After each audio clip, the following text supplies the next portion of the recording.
People have to understand, are you using your device or is your device using you? Can you put it down? Can you turn it off? If you don't read the newspaper, you're uninformed. If you do read it, you're misinformed. So what do you do? That's a great question. What is the long-term effect of too much information? One of the effects is the need to be first, not even to be true anymore. So what a responsibility you all have to tell the truth, not just to be first, but to tell the truth. We live in a society now where it's just first. Who cares? Get it out there.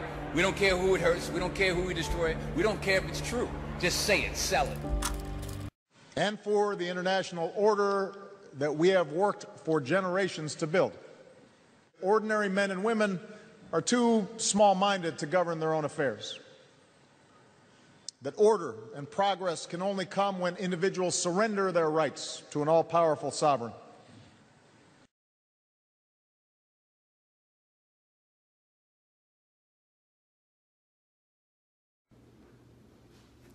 Lowering your taxes.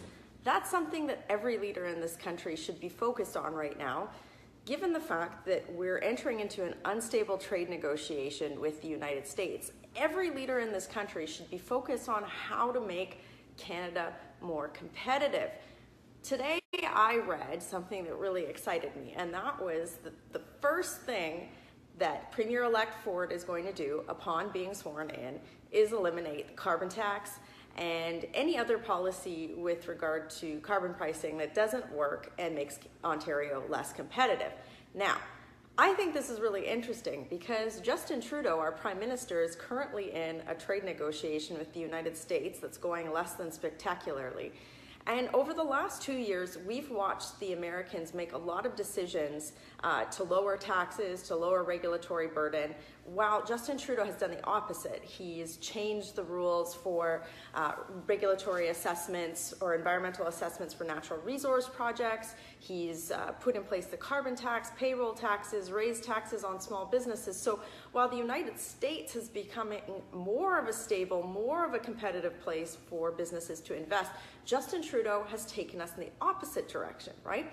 So, you know, what I find really interesting is that we finally got a premier in Ontario who's saying, I get this. We need to do more to both make it easier for people to make ends meet and also to ensure that our province is in a position where we can attract investments so that we can create jobs.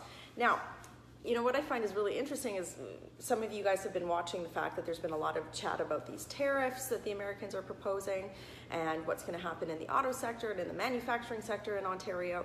Well, what do those manufacturing utilities use, or those companies use? They use what? Electricity, right? You would think that the first thing that a Premier of Ontario should be focused on is lowering those rates, lowering the carbon tax so that they're not having to pay more to do business. You know, the last government in Ontario did not do this, and I just think it's a really strong signal for Premier-elect Ford to be saying to business, look, we get that we're entering into a time of uncertainty with NAFTA. Here's a show of goodwill that we're trying to lower the burden for you to be able to do business in Ontario. And that is exactly the opposite of what Justin Trudeau is doing. Now, the other thing that I find really interesting is how is Justin Trudeau going to react to Premier-elect Ford's decision to do this? Him and his Environment Minister, Catherine McKenna, have been very clear that they are willing to consider legal action against provinces that won't raise taxes. So think about this for a minute.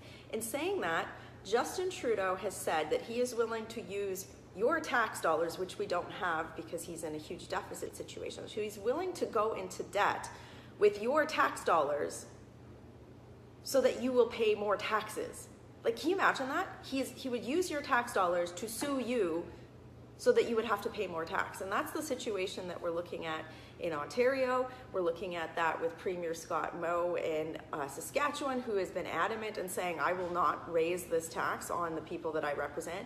And of course, Jason Kenney, who's seeking the premiership in Alberta, who I wholeheartedly support, has also said that he will stand against this new tax, which will make our businesses more competitive, and certainly for any of you uncompetitive, and certainly for any of you who have gone to go fill your car up in the last few days and got that shock at the pump, you'll understand why this is so important. So I think it's really important that we support Premier-elect Ford in this decision. I think that a strong Ontario as an Alberta MP, that's great, that's wonderful. But certainly I think that we also have to push back and make sure that Justin Trudeau understands that if he starts using your tax dollars to sue you to increase your taxes, that we're all going to be pretty cheesed about that. So that's something that I'm certainly going to be fighting for. We've got probably another week of the House of Commons sitting here in Ottawa before we all head back to our constituencies.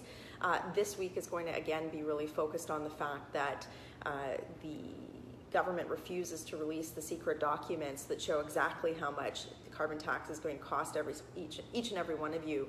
I'm here in Ottawa this weekend because we forced that marathon vote to get that released. Of course, they didn't relent, but that doesn't mean that we're not going to keep the pressure up. So anyway, that's a big update. Good for you, Premier-elect Ford. You're actually doing something right off the bat that will make a material impact in all of your constituents' lives. Working hard for you in Ottawa. Have a great day.